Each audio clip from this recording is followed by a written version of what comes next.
J'accueille Manicamp.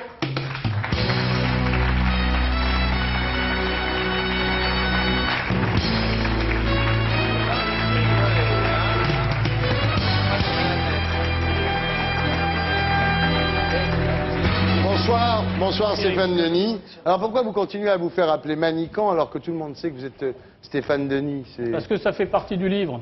Ah oui, d'accord. J'avais écrit un premier Manicamp il y a 12 ans. Bah, Mitterrand s'en va, chez Oui. Orban, qui avait eu énormément de succès. Et oui. puis depuis, on dit un Manicamp. Alors Ouais. c'est comme se faire passer pour une fille quand on est un type, si Voilà. tu veux. Ça change. C'est comme Caton, tu as raison, c'est un peu comparable Oui, voilà. à Caton. Alors donc 13 ans après le succès de Mitterrand s'en va, vous publiez chez Grasset Chirac s'en va. Notre plus beau cadeau de Noël. Alors le pitch, effectivement, c'est le jour de Noël 2005.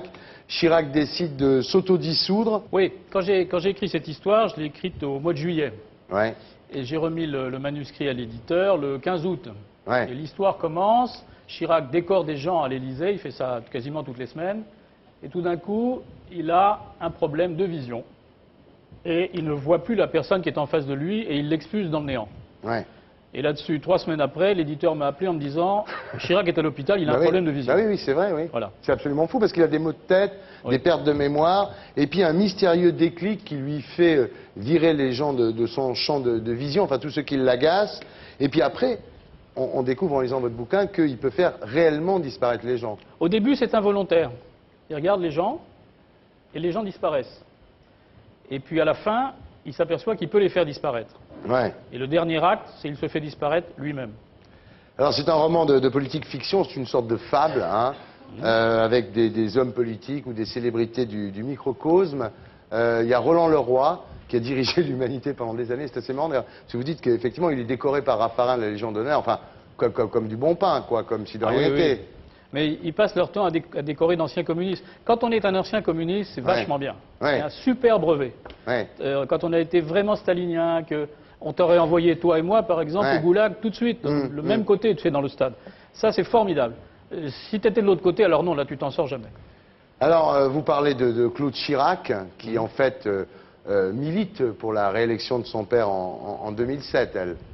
Le seul mystère qui existe, c'est la relation de Chirac et de sa fille. Ouais. C'est quand même elle qui gouverne.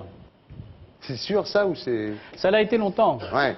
Longtemps. Gouverne, c'est exagéré, mais elle a une influence considérable. Considérable sur Bah, à un son moment, pays. vous racontez l'histoire du budget, quoi. Les mecs appellent Claude Chirac pour savoir si leur budget est, Bon, c'est exagéré. un peu exagéré, C'est une satire. mais enfin, C'est il y a une un peu de satire. ça quand même. Oui, elle a un rôle très important. Je crois que c'est la seule personne dans laquelle il a vraiment confiance, parce qu'il n'a pas beaucoup confiance en lui, donc il a pris pas mal de bûches dans sa vie. Et elle lui a servi de fétiche, de talisman, de conseiller politique. C'est quand même assez impressionnant. Alors, on voit dans votre bouquin Bernadette s'engueuler avec Claude Chirac. C'est vrai ça ou c'est dans la fiction? Ce sont deux personnalités, deux personnes tellement différentes que ne Ouais. peut pas faire autrement que de s'engueuler. Ouais. Alors, il y a Villepin, Sarkozy. Houellebecq, c'est lui. Houellebecq est loin. Oui. Ouais. C'est la mornitude. C'est Ouais. le triomphe La du sexe. mornitude. C'est Ouais. le sexe mou. Ouais. C'est la France qui bande plus.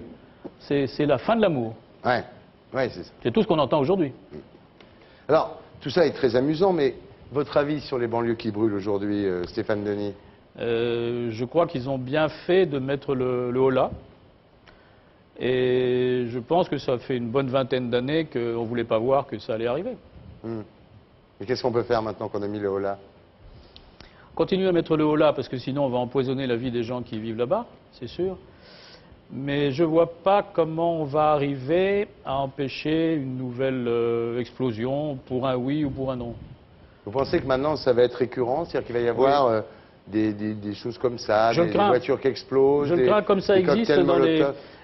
je vous ai écouté l'autre jour à une émission là, qui était très bonne d'ailleurs. Je l'ai trouvé excellent. Je crains que ça existe comme ça existe par exemple en Angleterre, comme c'est arrivé à Birmingham 2 fois en 6 ans, ou comme ça existe dans certains endroits, peut-être pas exactement comme aux États-Unis, mais je pense que ça sera récurrent. Le seul moyen qu'ils ont de s'exprimer, même si je ne cautionne pas, c'est ça. Donc si les choses ne changent pas et qu'il n'y a pas des mesures de fond, évidemment que au moindre incident, ça repartira. Ce qu'on peut reprocher aux hommes politiques, c'est d'avoir fait semblant que ça n'existait pas pendant 20 ans. Parce que tu dis une voiture qui va brûler tous les jours, mais il en brûle tous les jours.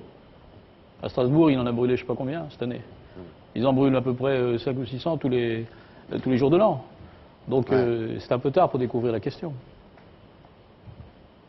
Surtout d'éduquer sa police aussi. Quand on sait que dans les patrouilles de policiers, il n'y a que des jeunes pas gradés, ils arrivent, on les prend de la campagne, on les jette en banlieue comme ça, ils arrivent, ils sont nerveux. C'est la première fois qu'ils voient un noir, un arabe, ils sont en panique. Donc il faut aussi éduquer sa police. Il faut qu'aussi la police elle arrête de faire des provocations. Passer 5 fois devant les jeunes en faisant de l'œil du tigre, comme ça c'est pas une solution. C'est pas pour rien qu'on les appelait les gardiens de la paix. Ouais. Pour maintenir de l'ordre et pour amener la paix dans les quartiers. Et pas amener la guerre, sinon on les aurait appelés les gardiens de la guerre, tout simplement. Il n'y a pas non plus que des petits mineurs que les flics provoquent. Quand tu regardes les images, tu vois quand même des tas de types qui font 1m90, ils n'ont pas 12 ans. Hein. Bien sûr.